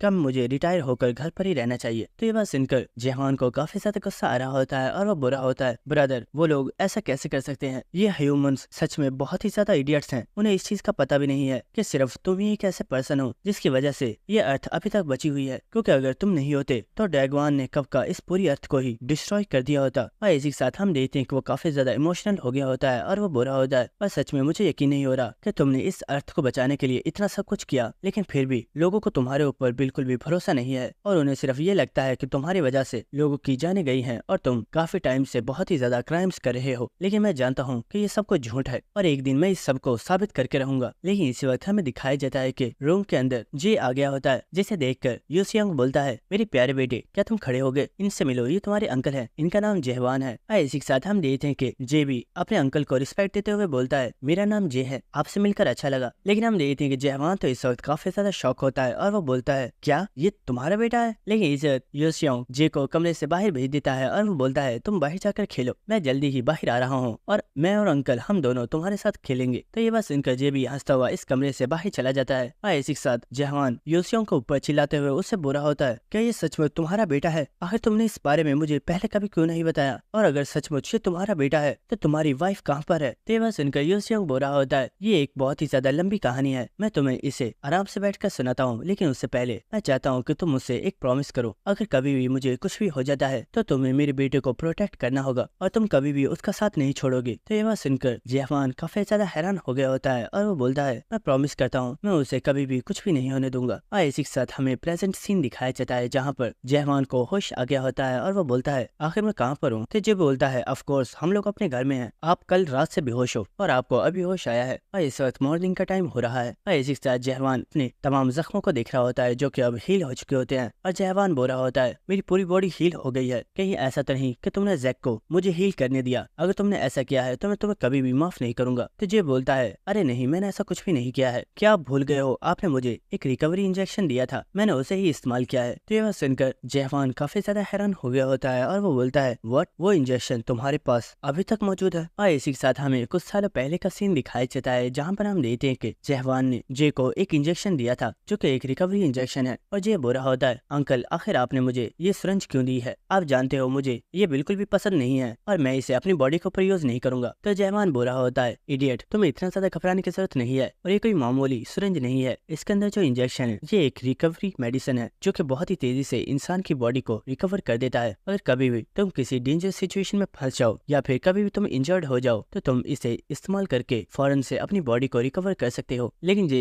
मैं तुमसे फिर से पूछना चाहता हूँ, क्या तुम सच में एक स्मगलर के काम करना चाहते हो? तुम्हें ये सब करने की जरूरत नहीं है, तुम्हें भी दूसरे स्टूडेंट्स की तरह जाकर सिर्फ अपने स्कूल को अटेंड करना चाहिए। लेकिन ये बोलता है, अंकल मैं जानता हूँ आपको मेरी बहुत ही ज्यादा फिक्र है, लेकिन मैं भी खुद को अपने फादर की तरह स्ट्रॉन्ग बनाना चाहता हूँ। तो ये बात सुनकर जहवान हंसते हुए बोलता है, इतनी ज्यादा फिक्र मत करो, क्योंकि तुम्हारी बॉडी के अंदर तुम्हारे फादर का ब्लड है और एक दिन तुम उनके जितने ही पावरफुल बनकर रहोगे। और इसी के साथ हमें प्रेजेंट सीन दिखाया जाता है जहाँ पर जे का अंकल बोल रहा होता है, मुझे तो लगा था कि तुम एक बहुत ही बड़े इडियट हो, इसलिए तुमने बहुत ही पहले इस रिकवरी पोशन को ब्लैक मार्केट में बेच दिया होगा, लेकिन तुमने इसे अभी तक बचाया हुआ है। तो जे बोल रहा होता है, वेल मुझे लगा था कि हो सकता है कि ये कभी मेरे काम आ जाए, लेकिन मैं जानता नहीं था कि मुझे इसे आपके ऊपर यूज करना होगा। और इसी के साथ जहवान बोल रहा होता है, जे तुम इस रिकवरी पोशन को अपने लिए इस्तेमाल कर सकते थे, लेकिन तुमने इसे मेरे ऊपर यूज क्यों किया है? तो जे बोल रहा होता है, आखिर ये आप क्या कह रहे हो? आपने बचपन से ही मेरा बहुत ही ज्यादा ख्याल रखा है और मैं ये बात जानता हूँ कि भले ही मैं अपने फादर के हॉस्पिटल के बिल्स को पे कर रहा था, लेकिन आप पहले ही मेरे फादर के हाफ बिल को पे कर दिया करते थे और आप डॉक्टर्स को भी इस बारे में बता देते थे कि वो मुझे इस बारे में ना बताएं कि आपने मेरे फादर के हाफ बिल को पहले ही पे कर दिया है। तो क्या मैं आपके लिए इतना छोटा सा काम भी नहीं कर सकता? ये बात सुनकर जहवान काफी ज्यादा हैरान हो रहा होता है, क्योंकि उसने कभी भी जे को इस सब के बारे में नहीं बताया था कि वो उसके फादर्स के बिल को हमेशा टाइम पर ही पे कर देता है, ताकि जे को ज्यादा परेशान होने ना पड़े और वो अपनी स्टडीज के ऊपर फोकस कर सके। और इसी के साथ जे बोलता है, वेल मैं कभी भी ये समझ नहीं पाया कि आखिर आपने अपनी जॉब से रिटायरमेंट क्यों ले ली थी, क्योंकि मैं जानता हूँ कि आप भी एक बहुत ही ज्यादा पावरफुल हंटर थे, लेकिन आपने एक बहुत ही यंग एज में अपनी जॉब से रिजाइन कर दिया, लेकिन आपने मुझे कभी भी इस चीज का रीजन नहीं बताया। तो जहवान जे के पास आ गया होता है और इसी के साथ जे जहवान को देखकर काफी ज्यादा हैरान हो गया होता है और हमें दिखाया जाता है जहवान की बॉडी में से इस वक्त बहुत ही ज्यादा पावरफुल और खतरनाक ऑनर रिलीज हो रहा होता है और वो बहुत ही ज्यादा गुस्से में बोलता है, इसका रीजन ये था कि मुझे इस वर्ल्ड से बहुत ही ज्यादा नफरत हो गई है, इसीलिए मैंने अपने हंटर की जॉब से रिजाइन दे दिया। जहवान जे को बताता है, तुम्हारे फादर एक बहुत ही ज्यादा स्ट्रॉन्ग हंटर थे, लेकिन उस वक्त बहुत ही ज्यादा लोगों ने तुम्हारे फादर के ऊपर बहुत ही ज्यादा क्राइम्स के इल्जाम लगाना स्टार्ट कर दिए और ये सब कुछ जिन लोगों ने किया था वो कोई नॉर्मल ह्यूमंस नहीं थे, बल्कि वो लोग ड्रैगन्स, और सभी लोगों के सामने इन ड्रैगन्स ने ये चीज साबित कर दी कि तुम्हारे फादर सचमुच में एक क्रिमिनल है और उन्होंने आज तक बहुत ही ज्यादा क्राइम्स किए हैं। और उस वक्त वो लोग जो कि यूसियोंग के साथी थे, उनमें से एक पर्सन जैक भी था और जैक ये चीज जानता था कि जो कुछ भी हो रहा है वो सब कुछ गलत है, लेकिन जैक कभी भी यूसियोंग की या फिर जहवान की हेल्प नहीं और वो हमेशा ही इन चीजों से पीछे रहा। और इसी के साथ हम देखते हैं कि जहवान एक नोट के ऊपर कुछ चीज लिख रहा होता है और वो बोल रहा होता है, मैं कभी भी नहीं चाहता था कि तुम एक हंटर बनो, लेकिन हंटर बनने का फैसला तुम्हारा था और मैं अब और ज्यादा तुम्हें इस चीज से मना नहीं करने वाला। और इसी के साथ वो उस नोट के ऊपर एक अकाउंट नंबर को लिख देता है और इसी के साथ जहवान इस नोट को जे को देते हुए बोलता है, ये जो अकाउंट नंबर मैंने लिखा है ये मैंने तुम्हारे ही नाम पर बनाया था। आज तक तुमने जितने भी स्मगलिंग के ऑर्डर्स को डील किया है उसके बदले में हमें डीलर्स से जितने भी पैसे दिए जाते थे मैंने तुम्हें उनमें से काफी कम हिस्सा दिया है और बाकी सभी पैसे इस अकाउंट के अंदर मौजूद है और इस अकाउंट के अंदर मैंने भी अपने काफी ज्यादा पैसों को ट्रांसफर कर दिया है और इन सभी को मैंने इसलिए जमा करके रखा था ताकि ये फ्यूचर में तुम्हारे काम आ सके। और क्योंकि अब तुम एक हंटर बनना चाहते हो तो इन पैसों की तुम्हें बहुत ही ज्यादा जरूरत होगी। लेकिन ये सब चीजें सुनकर जे काफी ज्यादा हैरान हो रहा होता है और वो बोल रहा होता है, लेकिन आखिर आप अपने पैसों को मुझे क्यों देना चाहते हो? तो जहवान बोल रहा होता है, ये पैसे मेरे किसी भी काम के नहीं है, इसे तुम जैसे चाहो इन्हें वैसे यूज कर सकते हो, लेकिन अब इसका मतलब ये नहीं है कि तुम्हारे पास बहुत ही ज्यादा पैसे आ गए हैं तो तुम अय्याशियां करना स्टार्ट कर दो। इन पैसों को सही जगह पर ही यूज करना। और इसी के साथ जहवान वहाँ से जा रहा होता है, लेकिन इसी वक्त जे बोलता है, मैं चाहता हूँ आप नहीं चाहते थे कि मैं एक हंटर बनूं, लेकिन अब जब मैंने डिसाइड किया है कि मैं एक हंटर बनना चाहता हूँ तो आपने मुझे फौरन से इसकी परमिशन दे दी है, क्या अब आप इसके अंगेस्ट नहीं है? तो ये बस इनका जहवान वहीं पर रुक जाता है और वो बोलता है, क्या तुम जानते हो मैं कभी नहीं चाहता था कि तुम एक स्मगलर बनो और मैं जानता था कि तुम्हारे अंदर एक बहुत ही ज्यादा स्पेशल टैलेंट है जिसे मैं ज्यादा टाइम तक सभी लोगों से छुपा नहीं पाऊंगा और इसलिए अब मुझे लगता है कि तुम्हारा टाइम आ चुका है कि तुम अपने फैसले खुद कर सकते हो, इसलिए अब तुम्हें वो करना चाहिए जो तुम्हारा दिल करता है और मैं हमेशा तुम्हें सपोर्ट करूंगा। और इसी के साथ जहवान यहाँ से चला जाता है, जिसके बाद हमें नेक्स्ट एक डंजन टाइप एरिया का सीन दिखाया जाता है और इसी के साथ हमें यहाँ पर उस लड़की को दिखाया जाता है जिसने सिटी के अंदर उस मॉन्स्टर्स वाले ट्रक को छोड़ दिया था। और इसी के साथ वो लड़की बोल रही होती है, हम लोग जब भी मुलाकात करते हैं तो तुम लोग इसी तरह की बेकार जगह को चूज करते हो, हम लोगों के पास इतने ज्यादा पैसे हैं तो क्या तुम लोग मीटिंग के लिए किसी होटल को बुक नहीं कर सकते? और इसी के साथ हमें दिखाया जाता है कि सामने ही कोई पर्सन बैठा हुआ होता है जो कि ग्रीट कर रहा होता है और वो बुरा होता है, हम जितनी भी मीटिंग्स करते हैं उनमें से कुछ ही मीटिंग्स होती हैं जिनके अंदर तुम मौजूद होती हो और वहाँ पर भी तुम कंप्लेन कर रही होती हो। देवासन वो लड़की इस पर्सन को डांट मारते हुए बोलती है, तुम अकेले यहाँ पर क्या कर रहे हो, तुम्हारा साथी कहाँ पर है? वो जब भी तुम्हारे साथ होता है मुझे लगता है वो तुम्हारा बेबी सीटर है जो हमेशा अपने बच्चे का ख्याल कर रहा होता है और अक्सर तो मुझे ऐसा लगता है कि वो तुम्हारा मालिक है और तुम उसके कुत्ते हो। क्यों, मैं सही कह रही हूँ ना? और हम देखते हैं कि उस पर्सन को ये बात सुनकर बहुत ही ज्यादा गुस्सा आ गया होता है और वो बोलता है, तुम जब भी बोलती हो बकवास ही करती हो, क्या तुम खामोश नहीं रह सकते? तो ये बात सुनकर लड़की हंसना स्टार्ट कर देती है और वो बुरी होती है, अरे जरा देखो तो इस लिटिल पप्पी को कितना ज्यादा गुस्सा आ रहा है, मैं तो बस मजाक कर रही थी लेकिन तुम तो सचमुच एक पपी की तरह एक्ट कर रहे हो। तो ये बात सुनकर उस पर्सन को काफी ज्यादा गुस्सा आ गया होता है और वो बुरा होता है। तुम बहुत ही ज्यादा बोलती हो, मैं तुम्हारे मुंह में से तुम्हारी जबान को ही निकाल दूंगा। और इसी के साथ वो पर्सन यहाँ पर अपना ऑरा रिलीज कर रहा होता है और इसी के साथ हम देखते हैं उस लड़की ने भी अपनी पावर को एक्टिवेट कर दिया होता है और वो बुरी होती है। क्या सच में? इससे पहले कि तुम मुझे टच करो मैं तुम्हारे हाथों को ही कट कर दूंगी। और हम देखते हैं कि ये दोनों फाइट करने वाले होते हैं, लेकिन इस वक्त यहाँ पर कोई पर्सन आ गया होता है जो कि इन दोनों को ही रोक देता है। और इसी के साथ वो पर्सन बोलता है, आयरन टैंक तुम जानते हो कि हरन हमेशा ही सब लोगों से मजाक करती रहती है, तुम हमेशा उसके मजाक को इतना ज्यादा सीरियस क्यों ले लेते हो? ये बात सुनकर वो पर्सन बुरा होता है, ठीक है मैं समझ गया, मैं ही स्टूपिड था जिसने इस पागल औरत से पंगा लिया। तो ये बात सुनकर वो लड़की बुरी होती है, ये हुई ना बात। और इसी के साथ वो बोलती है, मैंने तुम्हें कितनी ज्यादा कॉल्स की लेकिन तुमने मेरी एक कॉल को भी पिक नहीं किया। ये बात सुनकर वो पर्सन रोना स्टार्ट कर देता है और हम देखते हैं उस पर्सन की आंखों में से आंसू निकल रहे होते हैं जिसे वो रुमाल के साथ साफ कर रहा होता है और वो बुरा होता है। इस चीज में बात क्या करनी थी, हमारा जो प्लान था वो तो खत्म हो गया था। और क्या तुम भूल गए हो, तुमने शर्त लगाई थी कि 100 लोग तो पक्का मरेंगे, लेकिन मुझे पता है कि 10 लोगों से ज्यादा कोई भी नहीं मरा। ये बात सुनकर लड़की बुरी होती है, अरे हाँ ये बात तो मैं भी जानती हूँ, मैं ये कैसे बोल सकती हूँ। जिसके बाद आयरन टैंक बुरा होता है, हमारा प्लान ये था कि वो मॉन्स्टर्स वहाँ पर टोटल 100 पीपल से भी ज्यादा लोगों को किल कर देंगे, लेकिन पता नहीं कहाँ से अचानक वहाँ पर 2 लड़के आ गए जिन्होंने इन मॉन्स्टर्स को संभाल लिया और उनकी वजह से हमारा प्लान भी बर्बाद हो गया। दोस्तों अभी के लिए हमें यहाँ पर इस पर्सन के बारे में नहीं बताया गया है, तो मैं इसे बॉस ही बुलाऊंगा। तो वो बॉस बुरा होता है, ये सब कुछ बहुत ही ज्यादा अनएक्सपेक्टेड है, लेकिन न्यूज में ये बिल्कुल भी नहीं बताया गया कि सिटी के अंदर उन मॉन्स्टर्स में से एक 5 स्टार का मॉन्स्टर भी था और वो लोग जो उन मॉन्स्टर्स के हाथों से मारे गए थे उनकी फैमिली वालों को भी बहुत ही ज्यादा बड़ी अमाउंट दे दी गई है ताकि वो लोग मीडिया के सामने कुछ भी ना बोल पाए। और यही रीजन है कि हमारा प्लान मुकम्मल तौर पर बर्बाद हो चुका है। और इसी के साथ वो बॉस बोलता है, अच्छा ये सब कुछ तो ठीक है, हमारा वो वॉरियर हाई स्कूल का स्टूडेंट कहाँ पर है? तो आयरन टैंक बोलता है, मुझे इस बारे में नहीं पता,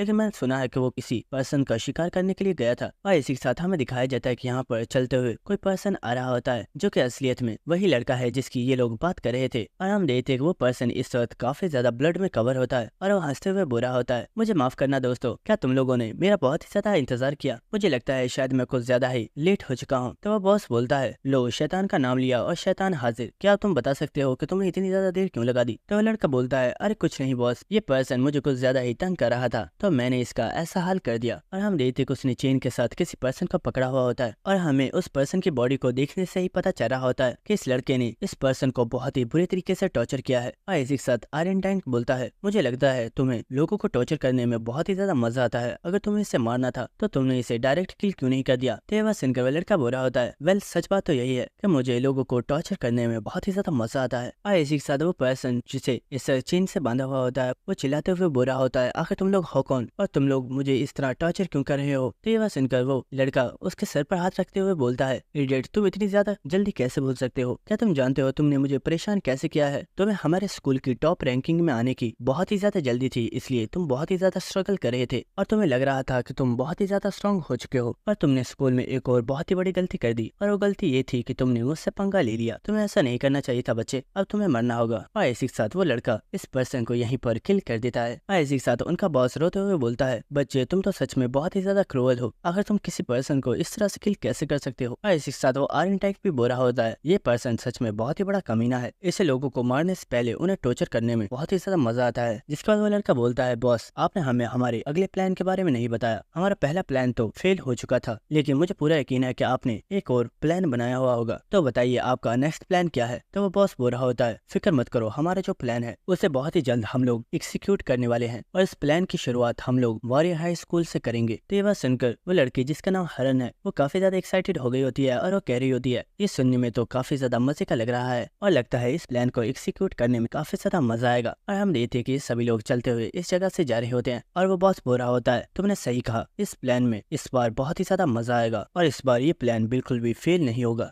इसके बाद हमें नेक्स्ट डे का सीन दिखाया जाता है जहाँ पर जे टैक्सी में कहीं पर जा रहा होता है और इसी के साथ वो सायरम के साथ बातें कर रहा होता है और वो बुरा होता है, तो फिक्र मत करो, मैं बस थोड़ी देर में वहाँ पर पहुंच जाऊंगा। तो सायरम मुझसे बुरी होती है, जल्दी करो, तुम पहले ही बहुत ज्यादा लेट हो चुके हो। इसके बाद हमें नेक्स्ट एक बहुत ही बड़ी बिल्डिंग का सीन दिखाया जाता है और इसी के साथ हम यहाँ पर सायरम को देखते हैं जो की अपने हाथ को हिला रही होती है और वो मोबाइल पर जिससे बुरी होती है। मुझे सामने से एक टैक्सी नजर आ रही है, क्या उसके अंदर तुम बैठे हुए हो? क्या तुम्हें मैं नजर आ रही हूँ? मैं बिल्कुल सामने ही खड़ी हूँ। और हम देखते हैं ये टैक्सी इन लोगों लोगों के पास आ चुकी होती है और जे बोल रहा होता है इस जगह पर आने में मुझे पूरा 1 घंटा लगा है, आखिर ये जगह शहर से इतनी ज्यादा दूर क्यों है। तो सायरम बोल रही होती है ये मेरे अंकल की स्पेशल जगह है जहाँ पर वो अपनी ट्रेनिंग क्या करते हैं, लेकिन 1 वीक के लिए मैंने उनसे परमिशन ले ली है और अब से 1 वीक तक हम लोग यहाँ पर अपनी ट्रेनिंग करेंगे ताकि तुम अपने इंट्रेंस एग्जाम के लिए तैयार हो सको। लेकिन इसी वक्त उस टैक्सी में से कोई पर्सन निकल रहा होता है जिसके बारे में जे बोल रहा होता है सायरम मैं तुम्हें इस पर्सन के बारे में बताना तो भूल ही गया, इससे मिलो, ये मेरा दोस्त है, मुझे इंट्रेंस एग्जाम के टेस्ट के लिए हेल्प कर सकता है, तो इसलिए मैं इसे भी अपने साथ ले आया। लेकिन हम देखते हैं कि सायरम इस पर्सन को देखकर काफी ज्यादा घबरा गई होती है और वो सोच रही होती है आखिर ये इडियट इस पर्सन को अपने साथ क्यों लेकर आया है, कहीं ये पागल तो नहीं हो गया। और हमें दिखाया जाता है कि ये पर्सन और कोई नहीं बल्कि श्योक है। लेकिन श्योक भी इस वक्त काफी ज्यादा नर्वस होता है। लेकिन इसी के साथ जे बोल रहा होता है श्योक ने बताया कि तुम उसके क्लासमेट हो और तुम दोनों फ्रेंड्स हो, इसलिए मैं इसे अपने साथ ले आया। इसके बाद हमें नेक्स्ट सीन दिखाया जाता है जहाँ पर सायरम इन लोगों को इस बिल्डिंग के अंदर मौजूद तमाम फैसिलिटीज को दिखा रही होती है और हमें दिखाया जाता है कि यहाँ पर एक स्विमिंग पूल, एक ट्रेनिंग एरिना और इसी के साथ एक काफी अच्छा लॉन्च भी मौजूद होता है जहाँ पर ये किसी भी तरह का खाना खा सकते हैं और इसी के साथ यहाँ पर एक जिम भी मौजूद है। और इतनी ज्यादा फैसिलिटीज को देखकर जे काफी ज्यादा हैरान हो रहा होता है और वह सायरम से बोल रहा होता है इस बिल्डिंग के अंदर तो बहुत ही ज्यादा फैसिलिटीज है, क्या तुम्हारे अंकल सच में इस बिल्डिंग को सिर्फ ट्रेनिंग के लिए ही यूज करते हैं। तो सायरम बोलती है जी तुम्हें इतना ज्यादा हैरान होने की जरूरत नहीं है, तुम नहीं जानते लेकिन बहुत ज्यादा ऐसे लोग भी हैं जो सिर्फ अपनी ट्रेनिंग के लिए बहुत बड़ी बड़ी माउंटेन्स को भी खरीद लेते हैं और कोई भी पर्सन उन माउंटेन्स पर उनकी परमिशन के बिना नहीं जा सकता। इसी के साथ सायरम बोलती है जे आखिर तुम इस लड़के को अपने साथ क्यों लेकर आए हो, क्या तुम जानते हो ये पर्सन हमारे इसका बहुत ज्यादा पावरफुल स्टूडेंट है और ये बहुत पावरफुल सीनियर्स को भी ऐसे इग्नोर कर रहा होता है जैसे वो लोग इसके सामने कुछ भी नहीं है। और ये चीज सच में बहुत ही ज्यादा अजीब है, लेकिन अगर सच बताऊं तो उन सीनियर्स को भी इस पर्सन से ज्यादा डर लगता है। ये बात सुनकर जे बोल रहा होता है ये तो तुम्हारा क्लासमेट है ना, क्या तुमने पहले कभी श्योक से बात नहीं। तो सायरम बोल रही होती है आखिर तुम क्या कह रहे हो, क्या तुम जानते भी हो हमारी क्लास में मैंने क्या कभी भी किसी पर्सन ने इस।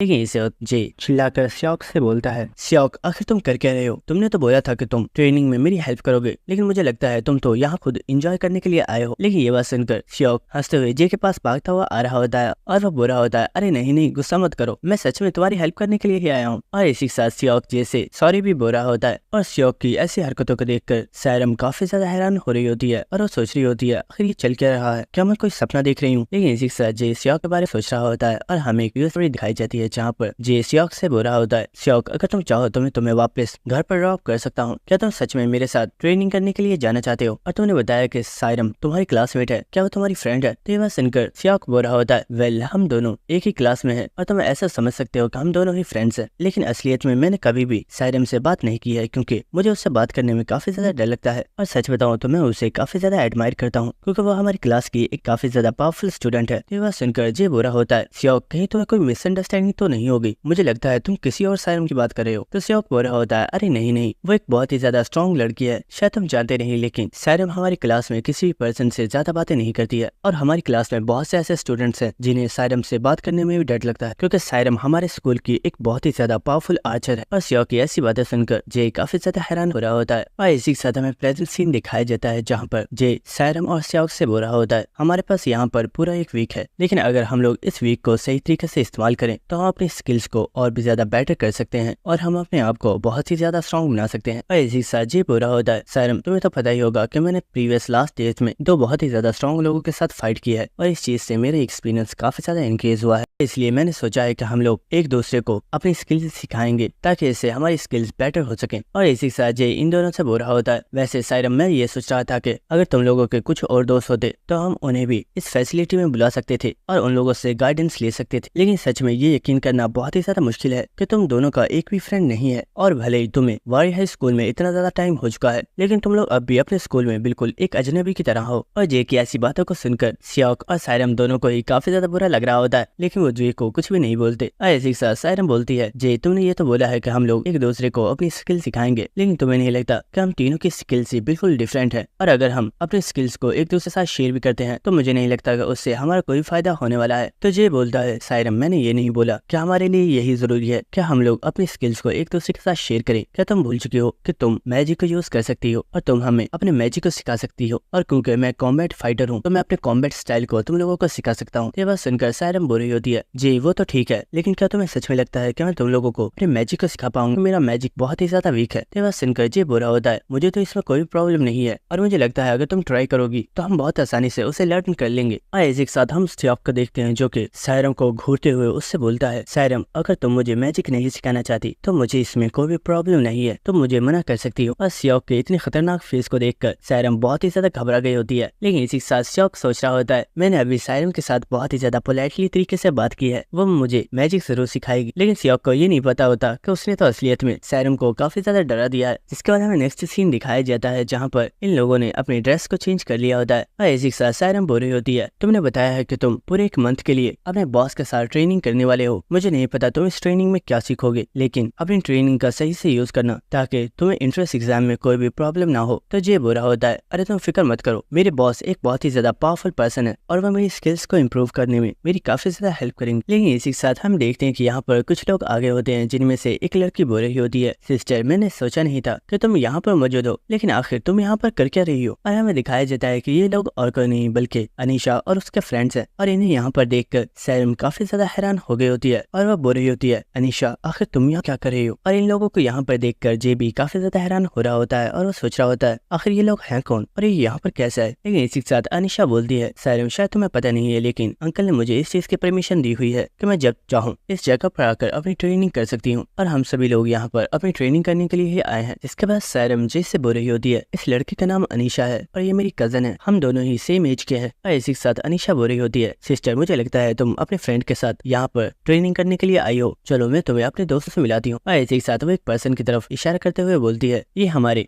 स्कूल के 2nd ईयर के स्टूडेंट हैं और ये हमारे कॉम्बैट स्टाइल को इम्प्रूव करने में हमारी हेल्प करने के लिए यहाँ पर आए हैं। और इसी के साथ वो यहाँ पर उन दोनों लड़के और लड़की के बारे में बता रही होती है कि वो दोनों ही 1st ईयर के स्टूडेंट हैं और वो उसके दोस्त हैं। और इसी के साथ अनीशा बोलती है, सिस्टर मुझे ये कहने में अच्छा तो नहीं लग रहा, लेकिन तुम्हें घर वापस चला जाना चाहिए क्योंकि अभी यहाँ पर मेरी क्लास के और भी बहुत ही ज्यादा स्टूडेंट्स आने वाले हैं और हम एक साथ यहाँ पर ट्रेनिंग करने वाले हैं। तो ये बात सुनकर सायरम को काफी ज्यादा गुस्सा आ रहा होता है और इसी के साथ वो बोलती है, आखिर हम लोग वापस क्यों जाएं, इस जगह की मैंने भी अंकल से परमिशन ली हुई है, हम लोग यहाँ से वापस नहीं जाने वाले, अगर तुम चाहो तो तुम यहाँ से जा सकते। लेकिन इस वक्त ये बोलता है, मुझे लगता है इस जगह पर बहुत ही ज्यादा स्पेस मौजूद है, तो आखिर हम में से किसी भी पर्सन को यहाँ से जाने की जरूरत क्या है, हम सभी लोग एक साथ यहाँ पर ट्रेनिंग कर सकते हैं और वैसे भी इस बिल्डिंग के अंदर बहुत ही ज्यादा रूम्स मौजूद हैं जहाँ पर तुम लोग अपने दोस्तों के साथ आराम से स्टे कर सकते हो। लेकिन इसी के साथ वो सीनियर बोलता है, लड़के आखिर तुम हो कौन, मैंने तुम्हें कभी भी अपने वाड़ी हाई स्कूल में नहीं देखा, क्या तुम हमारे वाड़ी हाई स्कूल के ही स्टूडेंट हो। तो ये बोलता है, नहीं मैं वाड़ी हाई स्कूल का स्टूडेंट नहीं हूँ, मैं एक नॉर्मल हाई स्कूल का स्टूडेंट हूँ और मैं भी 1st ईयर में हूँ, लेकिन मैं वाड़ी हाई स्कूल में एडमिशन लेने के लिए एंट्रेंस एग्जाम की तैयारी कर रहा हूँ और मैं बहुत ही जल्द वाड़ी हाई स्कूल में ट्रांसफर हो जाऊंगा। और ये बात सुनकर अनीशा काफी ज्यादा हैरान हो रही होती है। और इसी के साथ इन लोगों में वह लड़की अपने साथी से बोल रही होती है, क्या ये लड़का पागल है, क्या इसे सच में लगता है कि एंट्रेंस एग्जाम को पास करना इतना ज्यादा आसान है, जो ये इतने कैजुअल तरीके से बोल रहा है कि बहुत ही जल्द हमारे स्कूल में ट्रांसफर होने वाला है। लेकिन इसी के साथ हम उस सीनियर को देखते हैं जिसे इस वक्त जे के ऊपर काफी ज्यादा गुस्सा आ गया होता है और वो बोलता है, बच्चे मुझे लगता है शायद तुम यहाँ पर सिचुएशन को नहीं समझ रहे, इसलिए मैं काफी ज्यादा पोलाइटली तरीके से तुमसे कह रहा हूँ कि तुम लोगों को यहाँ से चला जाना चाहिए क्योंकि हम लोग यहाँ पर अपनी ट्रेनिंग करने वाले हैं। मैं जानती हूँ तुम लोगों को यहाँ से जाना अच्छा नहीं लगेगा, लेकिन तुम लोगों को यहाँ से चले जाने चाहिए क्योंकि हम लोगों को डिस्टर्बेंस बिल्कुल भी पसंद नहीं है। तो ये बात सुनकर जे बोलता है, लेकिन आखिर हम लोग यहाँ से क्यों जाए जबकि हम तुमसे पहले ही इस जगह पर आए हैं और तुम लोग तो अभी यहाँ पर आए हो। लेकिन इस वक्त हम देखते वो सीनियर जे के फेस पर एक पंच मारता है और इस पंच की वजह से जे काफी ज्यादा कराहना स्टार्ट कर देता है और वो बुरा होता है, ये काफी ज्यादा दर्द कर रहा है, अगर तुम मेरे ऊपर इस तरह अटैक कैसे कर सकते हो जबकि मैं तो बस पोलाइटली तरीके से तुमसे बात कर रहा था। और उस सीनियर की इस तरह अटैक करने की वजह से अनीशा भी काफी ज्यादा हैरान हो गई होती है और वो बोलती है, सीनियर आखिर आपने इस लड़के के ऊपर अटैक क्यों किया, आपको ऐसा नहीं करना चाहिए था। और इसी के साथ वो सीनियर सोच रहा होता है, मैंने तो इस लड़के को बहुत ही हल्का सा पंच मारा था, तो आखिर ये इस तरह रिएक्ट क्यों कर रहा है जैसे मैंने इसके फेस पर बहुत ही जोर से हिट लगाई है। और इसी के साथ हम जे को देखते हैं जो कि इस वक्त भी काफी ज्यादा करा रहा होता है और वो बुरा होता है, आखिर तुम किसी पर्सन को इस तरह से हिट कैसे कर सकते हो जबकि मैं तुमसे इतनी नाइस तरीके से बात कर रहा था, लेकिन तुमने फिर भी मुझे हिट कर दिया। लेकिन इसी के साथ जे उस पर्सन से बोलता है, तुमने मेरे ऊपर पहले अटैक किया है, अब मुझे इसका बदला चाहिए। और ये बात सुनकर वो लड़का काफी ज्यादा हैरान हो गया होता है। और इसी के साथ हमें बताया जाता है कि इस पूरी बिल्डिंग के अंदर बहुत ही ज्यादा कैमरास को इंस्टॉल किया हुआ है और इस वक्त जिस जगह पर ये सभी लोग मौजूद हैं यहाँ पर भी बहुत ही ज्यादा कैमरास मौजूद हैं और इन कैमरास में ये चीज भी रिकॉर्ड हो गई होगी कि उस सीनियर ने जे के ऊपर अटैक किया था और इस चीज को जे इस पर्सन के खिलाफ ऐसा प्रूफ यूज कर सकता है। और इसी के साथ सायरम सोच रही होती है, आखिर जे यहाँ पर करना क्या चाहता है, मैं जानती हूँ वो यहाँ पर कुछ ज्यादा ही ओवर रिएक्ट कर रहा है, लेकिन क्या सच में इस सीनियर की हिट इतनी जोरदार थी कि जे के फेस पर अब भी पेन हो रही है। और इसी के साथ वो सीनियर बोलता है, लड़के मुझे लगता है तुम कुछ ज्यादा ही ओवर रिएक्ट कर रहे हो, ये बात मैं भी जानता हूँ कि मैंने तुम्हारे ऊपर बिल्कुल भी जोर से अटैक नहीं किया। ये बात सुनकर जे बोलता है, सायरम क्या तुमने देखा ये पर्सन बोल रहा है कि इसने मेरे ऊपर बिल्कुल भी जोर से अटैक नहीं किया, जबकि इसके अटैक की वजह से मुझे कितनी ज्यादा पेन हो रही थी। मुझे लगता है मुझे यहाँ पर पुलिस को बुलाना चाहिए या फिर मुझे तुम्हारे अंकल से बात करनी चाहिए ताकि तुम्हारे अंकल खुद इस पर्सन से बात कर सके। लेकिन ये बात सुनकर पर्सन चिल्लाकर बोलता है, अपनी बकवास बंद करो और चुप हो जाओ। ठीक है, मुझे बताओ आखिर तुम मुझसे क्या चाहते हो। तो जे उस पर्सन से बोलता है, मैं तुमसे कुछ नहीं चाहता क्योंकि तुमने मेरे फेस के ऊपर अटैक किया था, इसलिए मैं भी बस तुम्हारे फेस के ऊपर एक हिट लगाना चाहता हूँ। तो बात सुनकर अनीशा काफी ज्यादा हैरान हो गई होती है और इसी के साथ वो सीनियर भी काफी ज्यादा हैरान होता है। आखिर ये कमीना करना क्या चाहता है, कहीं ये जानबूझकर मुझे इन सभी लोगों के सामने एम्बेरस तो नहीं करना चाहता।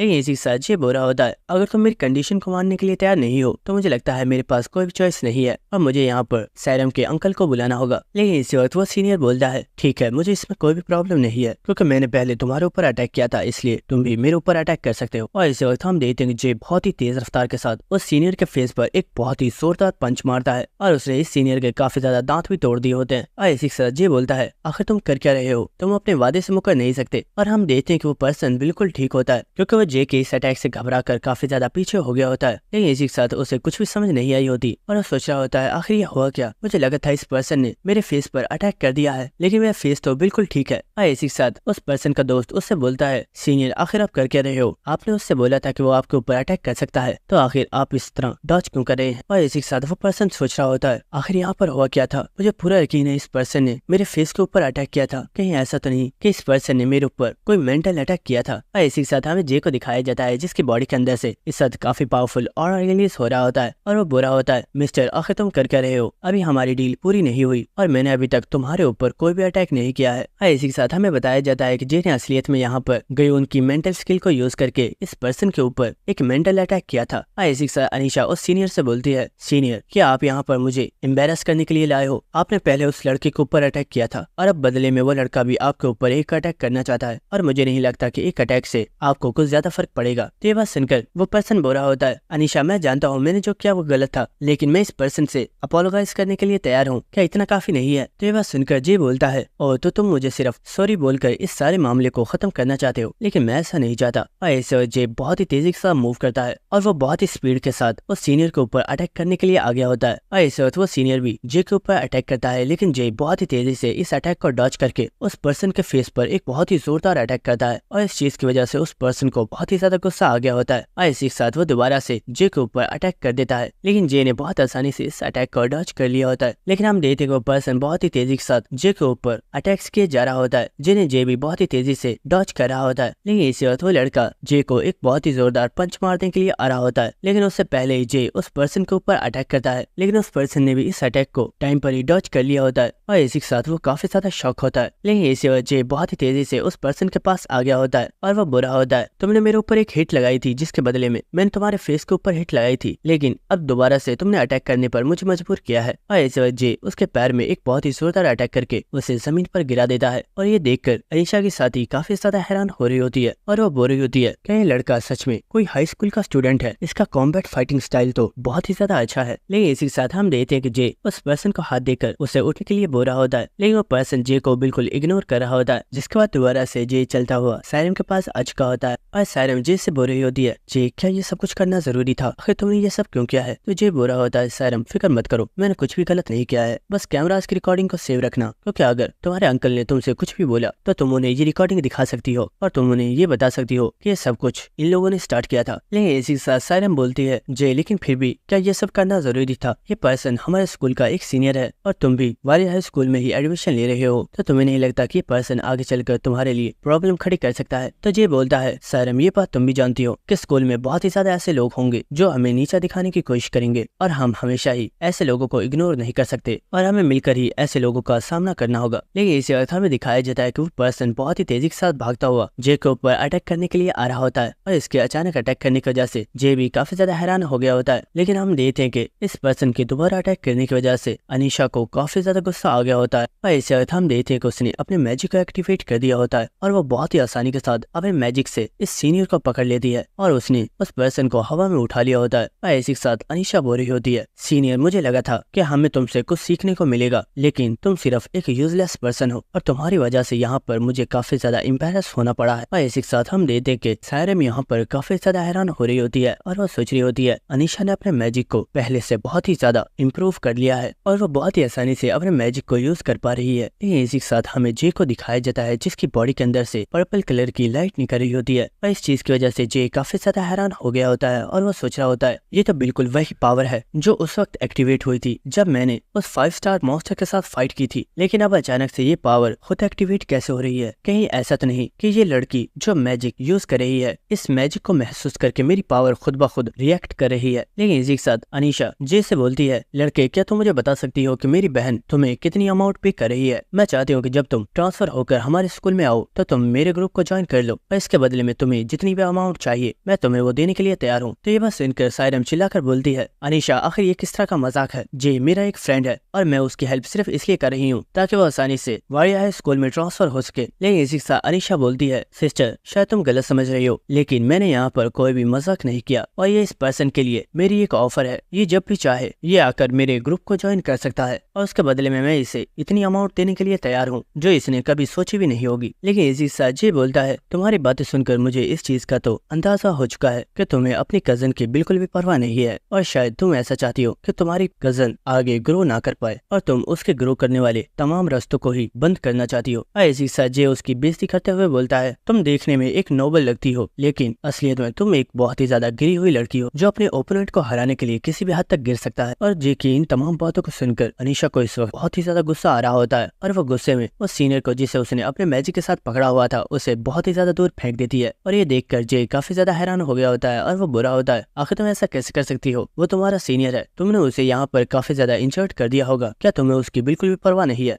इसी के साथ अनीशा की फ्रेंड उससे बोलती है अनीशा आखिर तुमने सीनियर के साथ ऐसा क्यों किया? इनकी क्लास के कुछ और स्टूडेंट्स भी यहाँ पर आने वाले हैं और ये यहाँ पर सिर्फ हमारी हेल्प करने के लिए ही आए थे। तो अनीशा बोलती है शट अप, ये पर्सन उन सभी लोगों का लीडर है और अगर उनका लीडर ही इतना ज्यादा यूजलेस है तो वो लोग कितने ज्यादा यूजलेस होंगे। इसी के साथ उन लोगों से बोलती है मुझे लगता है अब हमें यहाँ से वापस चलना चाहिए, हम लोग फिर कभी इस जगह पर ट्रेनिंग कर सकते हैं। और इसी के साथ अनीशा जाते हुए बोलती है सिस्टर क्योंकि तुम यहाँ ट्रेनिंग करना चाहती हो तो तुम जब तक चाहो ट्रेनिंग कर सकती हो, मैं तुम्हें डिस्टर्ब नहीं करूंगी क्योंकि मुझे नहीं लगता कि अगर तुम अपनी स्किल्स को थोड़ा इम्प्रूव कर भी लेती हो तो इससे कुछ ज्यादा फर्क पड़ने वाला है। तो वह सुनकर जी को गुस्सा आ रहा होता है और वो अनीशा से कुछ बोलने वाला होता है लेकिन इसी वक्त सायरम उसे रोक देती है और वो बुरी होती है तुम्हें कुछ भी करने की जरूरत नहीं है, वो हमेशा से ही ऐसी है, उसे जाने दो। और हम देखते हैं कि वो सभी लोग यहाँ से चले गए होते हैं और हमें कुछ देर बाद का सीन दिखाया जाता है जहाँ पर हम देखते हैं कि वो सीनियर जो कि बेहोश पड़ा हुआ था उसे अब होश आ रहा होता है। इसी वक्त हमें दिखाया जाता है कि उसके पास श्योक आ गया होता है जो कि बोलता है ओह तो तुम्हें होश आ चुका है। और हम देखते हैं कि वो पर्सन श्योक को यहाँ पर देखकर बहुत ही ज्यादा घबरा गया होता है। लेकिन इसी के साथ श्योक हंसता हुआ बोलता है जे इस पर्सन को होश आ गया है, तुम इसे चेक कर सकते हो। और ये बात सुनकर सीनियर काफी ज्यादा शॉक में होता है और वो पर्सन सोच रहा होता है ये पर्सन तो हमारे स्कूल का श्योक है और सभी लोग कहते हैं कि ये पर्सन एक बहुत ही ज्यादा पावरफुल मॉन्स्टर है, लेकिन आखिर ये मॉन्स्टर इस जगह पर क्या कर रहा है। और दोस्तों इसी के साथ यहीं पर हमारी एपिसोड खत्म हो जाता है। अगर आपको वीडियो अच्छी लगी तो मेरे चैनल को सब्सक्राइब कर देना और वीडियो को लाइक और शेयर भी कर देना। Thank you.